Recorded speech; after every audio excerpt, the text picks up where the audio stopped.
Hi everyone, I'm Olivia Flicker, one of the kitchen and bath designers here at Studio M, and I'm about to take you inside one of my latest projects. So this is a before photo of Nancy's kitchen. She had a U-shaped island with a peninsula right here and a giant wall that went up to the ceiling. Her contractor had removed that wall in the anticipation that we would redo the flooring and continue the hardwood floors throughout the main level. Open area over here where we were thinking about adding the refrigerator and then putting a nice large island to open up the space and create a nice welcoming environment to gather around. So to start out, before bringing things into our design software, I usually like to lay things out on trace paper. This is just a rough outline of Nancy's kitchen and really keeping, again, the sink, the range, and the current placement, and then putting the refrigerator in that little nook over here with a tall pantry on the side. The major area that was of concern was how we should rearrange that island where it's not impeding too much on the living room space in this area or the dining room space on the side here.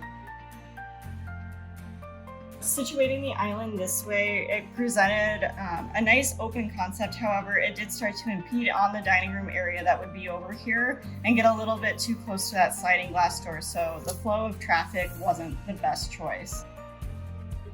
Moving on to the design layout that we did end up on, again, keeping the perimeter pretty much the same, but this island, now that the wall's removed, plenty of walkway space to the left over here, and then creating a nice open area for her dining room area, but again, not impeding too much on the living room space and allowing for 3 seats or more at the island. So this is a rendering of her space and what we had come up with.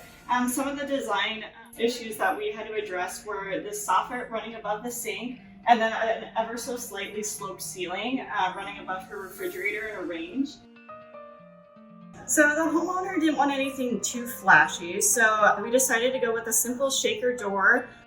However, she didn't want to go the white route as she felt that was too sterile, so we went with this nice warm light gray color for majority of her kitchen on the perimeter. And then, as I had mentioned, she had lost her husband a few years back, so to pull in a little bit of his style, we added a rustic beech wood island in a driftwood finish that would pair beautifully with her new hickory floors. And then adding this aspen twig hardware. Again, she pointed it out when she first entered the showroom, and it just really reminded her of her husband.